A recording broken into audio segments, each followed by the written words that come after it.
SK, do you want to kind of share with everybody kind of how we're going to operate this morning?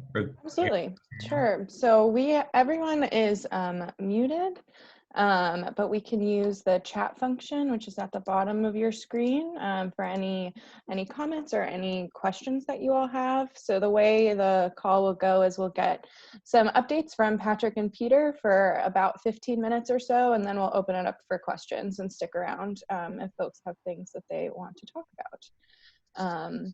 So I will mute and de-video myself and turn it over to you guys. Thanks. Thank you. Thanks everyone for joining us. This is obviously our third virtual CV19 update meeting. I'm Peter Keller, head of the board at Episcopal Charities. We really appreciate the chances to update you on what we're seeing around our program and then to hear any of your concerns and answer questions. Today, Patrick's going to talk a little bit more about how the crisis is impacting clients and programs who really live on the margins of society. They're the folks who are obviously most impacted by this and most at risk. Episcopal Charities has been a long-time supporter of Hudson Link for Higher Education, which provides programs, I think right now it's in 5 different prisons throughout New York State, to help incarcerated people obtain college degrees so that they're better prepared for a productive life after their release from prison. Many of you have seen, in response to the CV crisis, a number of institutions in New York and elsewhere have been releasing people early just because of the high contagion in close quarters like prisons. Normally you'd think this is a great thing, but usually Hudson Link's got programs to help people both in terms of employment, housing, other benefits during times when they're released. In this case, people were released very quickly without a chance for appropriate support programs.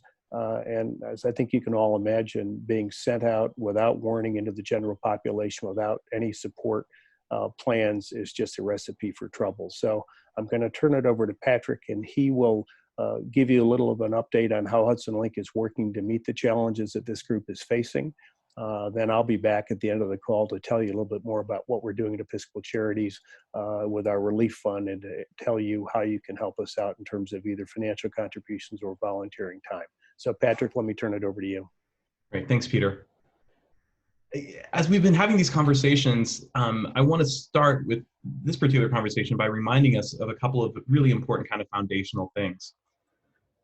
The first thing is the anxiety, the frustration, the fear, all of the feelings that you are feeling and I am feeling are also being felt by our more marginalized populations of people. Except for you, or at least for me, I can walk into my kitchen right now and it's not going to be a feast, but there's plenty of food there. I'm not concerned about our healthcare costs. There are structures in place in my life that help mitigate some of the anxieties and some of the fears that I go through on a fairly regular basis here. But for those who are so often marginalized, those structures, those things are just not there. And so the anxiety, the fear, the depression, all those things that we all may be experiencing some sort of are magnified in just really exponential ways. It's one thing to be anxious about a meal tomorrow, like, oh, what am I going to have to eat? Well, I know there's food, so it'll be fine. It's a whole other thing to be anxious about food tomorrow when there's nothing to eat in the refrigerator.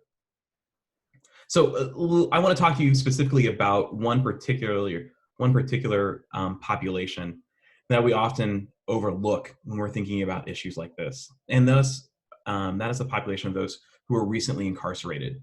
So those who've been released from jail, prison in the last month, 2 months, and what they're experiencing right now. So I was on the phone with one program leader yesterday, and he said, Pat, I was on FaceTime with a guy who had just been released within the last month. He had been in for 20 years, was trying to get his life back together. He said he had a job, but then he lost his job because I think it was a restaurant had closed down. So he's now living with his mother who's sick. And this guy just started crying and was like, I don't know what to do. Because even for someone who's just coming out of incarceration, there are systems in place to help them. There are organizations like Hudson Link or Circles of Care, or their parole officers. There's institutions that are there to help them get through that situation. And right now, those are mostly gone. Parole officers, and they're not having one-on-one engagement with people who are just coming out. You might, I've heard, get a phone call sometime. And that parole officer is also linked to many, many different programs or social service organizations, those kinds of things, helping get a job. And with that gone, so often these men and women are left just utterly alone, and they just don't know what to do. They don't know how to cope. Think about this. If you're just coming out of incarceration, you need things like an ID, social security card. All of these offices, all these government offices are all closed down, and you can't get access to them. Trying to sign up for SNAP, which are like the food stamp program, is harder and harder because they don't know how to manage and work their ways through that system. So what we're having is we have programs like Hudson Link who are trying to come alongside them with their alumni and just embrace and say, you are not alone. One of the biggest things that I've heard from other program leaders, and this is particularly one in the rural Hudson Valley, in their feeding program, they've seen a significant increase in the number of those who were recently incarcerated because the system has dumped them into these nasty little hotels that are already filled with drugs and abuse. Like, these are nasty places. And what they've done is they just dumped all these formerly incarcerated people into those places. And so they're coming into these feeding programs just desperate for any kind of real contact, something good to eat, all of those things. So this is the kind of context that so many of our brothers and sisters are coming into. The last thing I want to just kind of share is many of the women who are coming out of incarceration, who are coming back to families, children, and now are dealing with the added pressure of childcare, the added pressure of their kids being right there. There's connection, but then there's deep levels of anxiety and fear for the health and safety of their kids that every parent is dealing with, but this one is even more acutely aware of and experiencing that. So again, this just goes to kind of talk a little bit about the kinds of issues that those who are recently incarcerated are dealing with. All the same issues we're dealing with, but magnified in a pretty significant way. So Peter? Yeah, thanks, Patrick. I think what characterizes this period is uncertainty. Every day we get word of new challenges, many of which none of us ever could have foreseen. Obviously, we will get through this. Just on Monday, Bishop Glasswell told me that the bishops are already thinking ahead to this fall and to diocesan convention with a view to holding a special Eucharist, which will lament those who we've lost, but will also give thanks for deliverance from the crisis and talk about new ways to worship. We will get there, but obviously for the foreseeable future, we'll still be in crisis. As many of you know, you've seen it in the papers. Right now, our magnificent cathedral is being transformed into a giant field hospital, as so many of our hospitals are overwhelmed, and the thought of that wonderful space housing patients is, on the one hand, heartbreaking, and on the other hand, a beautiful example of what the church can and should be doing for those who are in need. What I want you to know is a lot of our programs have radically changed their mode of operation. We are absolutely committed to being here to help our programs with those challenges, to help the people who are so vulnerable. As we've said in the last two calls, our staff is continuing to work harder than ever. We are processing applications, and SK has posted the links on our website for our emergency grant program that we spoke about in both of the last two calls. Last week we met as a committee and approved 3 grants to programs to help them with additional expenses related to the COVID crisis. Patrick was just talking with me earlier. We're going to have a meeting tomorrow because we've received a number of additional grants.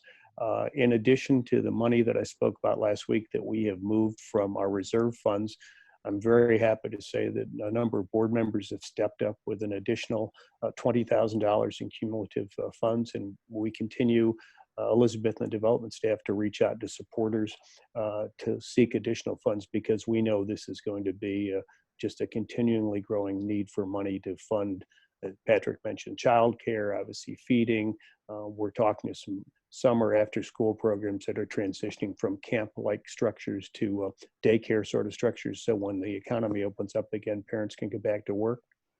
We mentioned last week that a number of our programs face pressing needs for additional volunteers. So again, on our website, you can find some resources about how you can contribute money or time. It's very easy. Go to our website, www.ec-ny.org,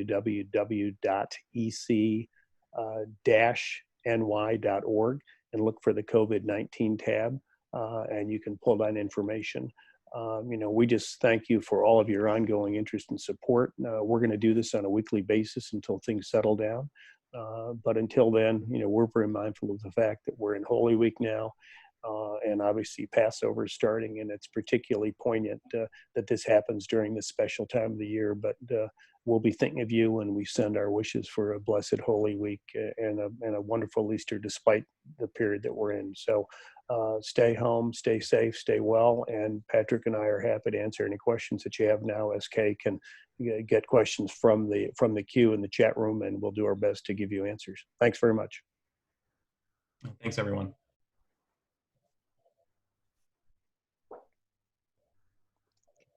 And SK, thank you for putting up the links for the application fund in the chat function, and also the link for the donation page. If you want to make a donation, you can do that. Both those links are in the chat function. And I'll go ahead and drop also the volunteer form. Great. There too. Great. It's like a well-oiled machine here at Episcopal Charities despite crisis.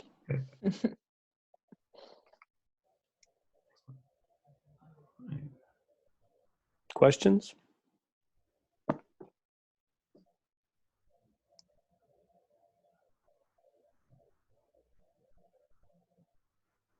All right. If we don't have questions, we'll let you go early and begin your preparations for the rest of Holy Week. But thanks again for all of your support. Keep everyone in your prayers, particularly during this week, and we'll speak again next week. Thanks very much. Thanks so much, everyone. Thank you.